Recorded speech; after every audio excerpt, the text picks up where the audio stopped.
Welcome to Above Par. I'm your host, Kathy Hartwood. I show you how to take more of your talent to the golf course without practicing harder, taking more lessons, or buying new equipment. I show you how to end the frustration of underperforming so you can start playing to your potential.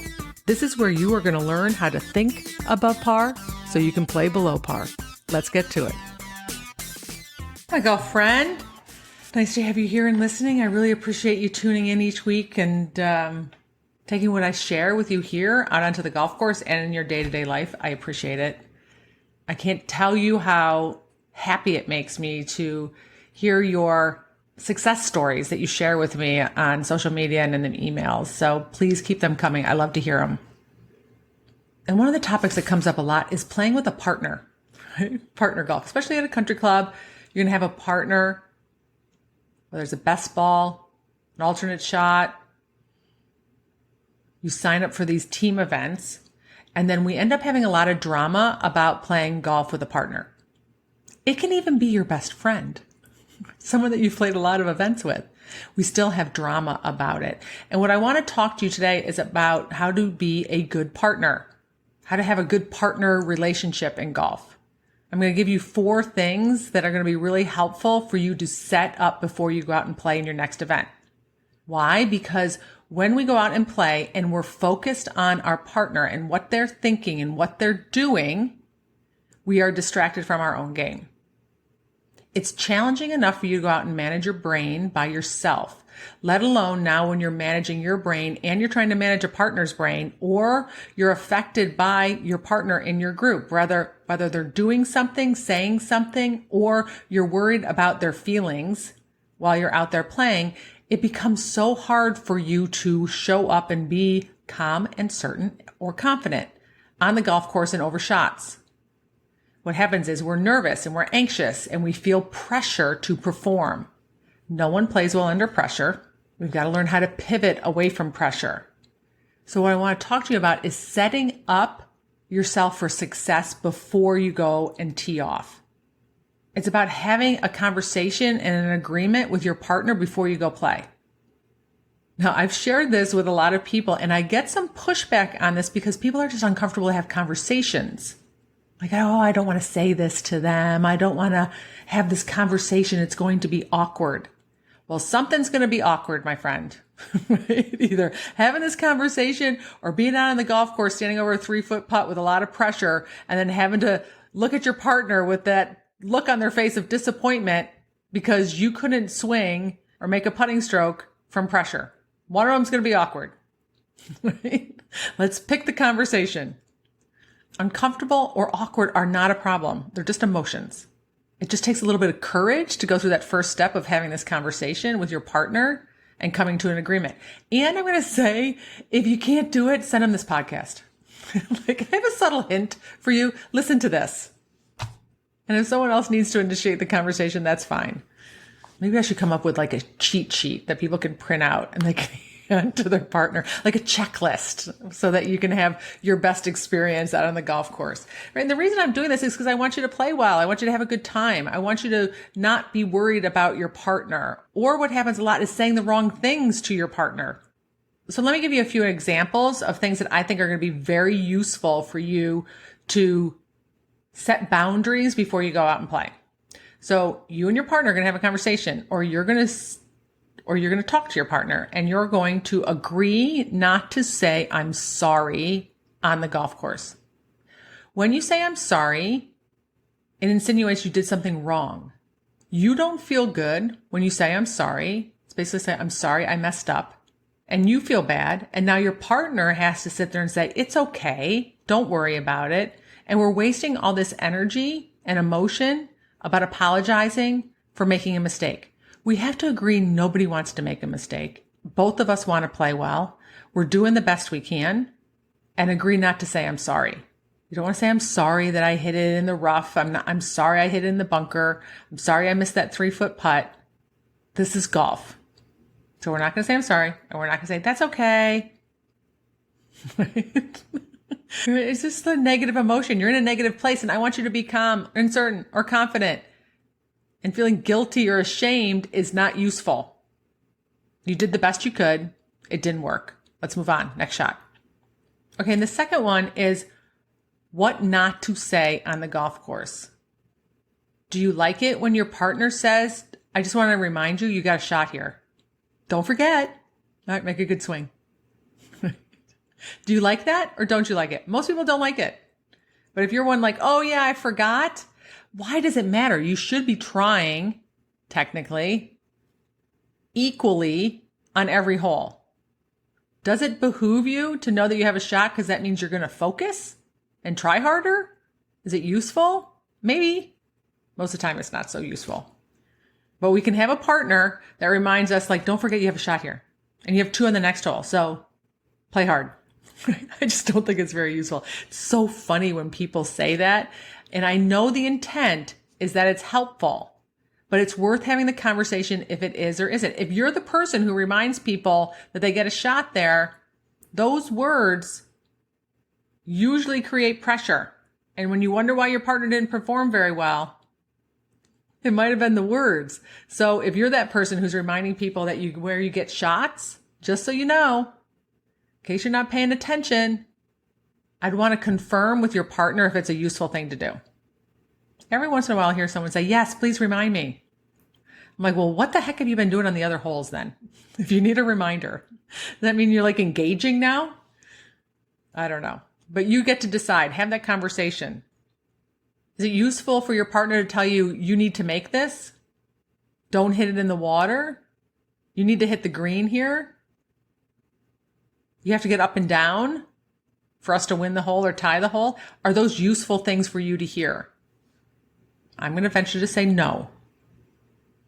So you might have a partner who chronically is reminding you of where you stand and what you need to do, and it ends up feeling like pressure to you, and you're not really sure or skilled enough to pivot out of it because you can't get the thought out of your head, because we can't unhear things once we hear them.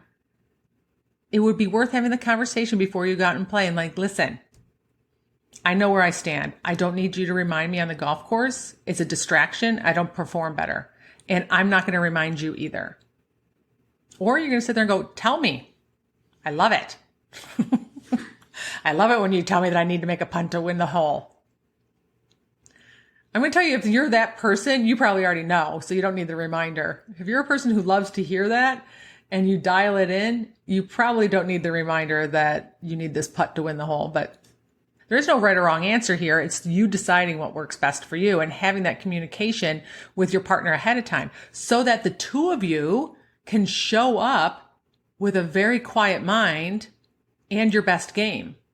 Now, you don't want your partner out there saying things to you, and in your head, you're like, oh, and I wish they'd shut up and stop saying that.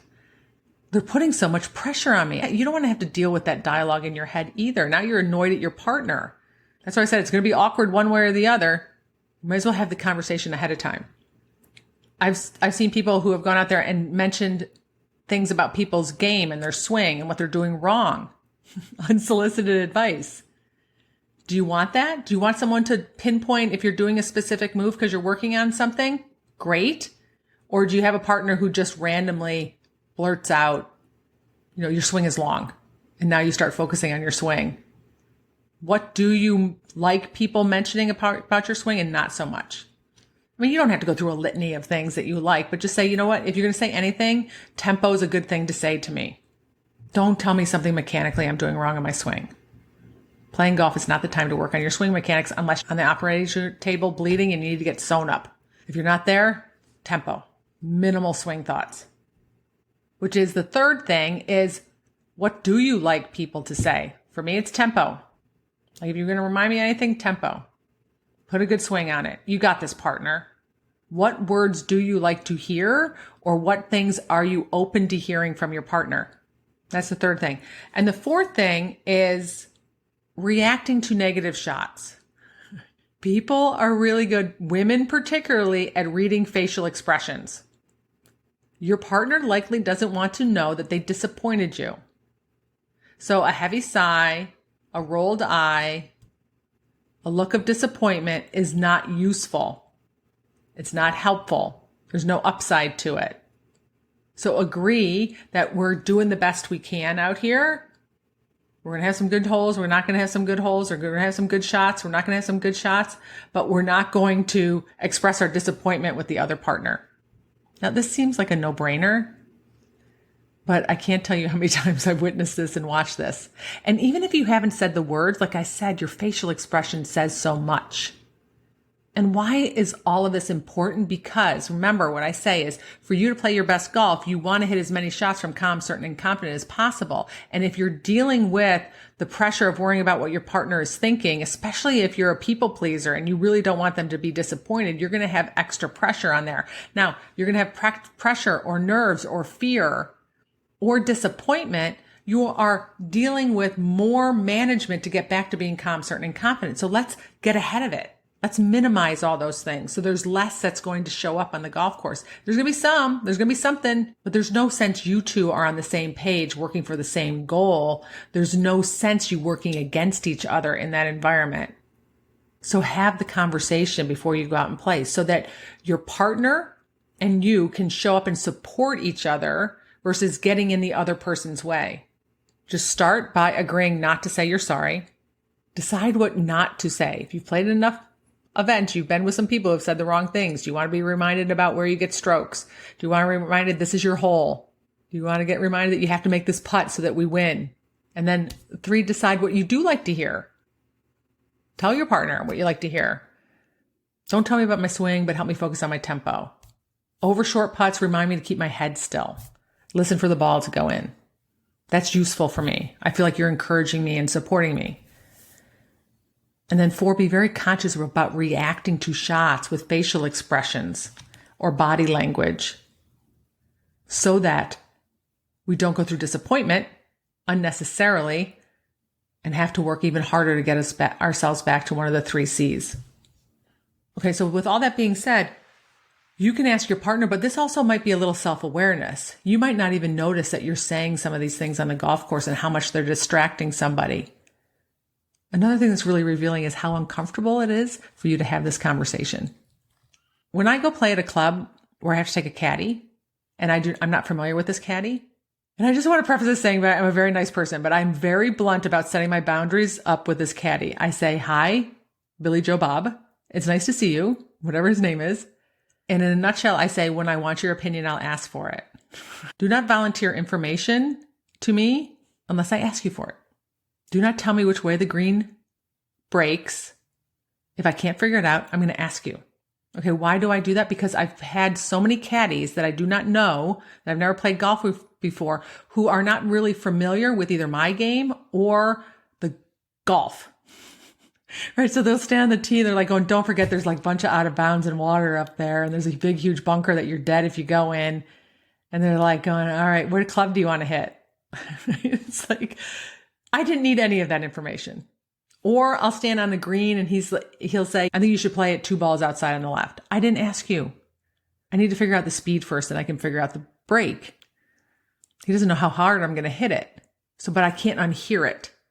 So if I get stuck, or if I don't know, then I'll ask him. And then I'll get a taste for how much information he has as a caddy and how it's either going to help me or not help me. But I've had so many caddies who talk too much. Like, you need to zip it. So I've just learned to start the conversation that way. Thank you very much. I will ask you if I need help and when I need help. They're like, cool. They have no problem. Let's work for them. We want to do this with our partner too. We want to have that conversation. All right? This was about building your partner relationship on the golf course so that you guys can go win more, have more fun, sign up for more events so it's not awkward and uncomfortable. And if the conversation in itself, just that whole idea of having that conversation is awkward and uncomfortable, it's worth asking yourself why. All that's going to happen is a feeling, right? What's the worst that can happen? Give it a try. You got this. All right. Have a beautiful week. And if I can help you, go to kathyhartwood.com and I'll talk to you next Wednesday. Bye.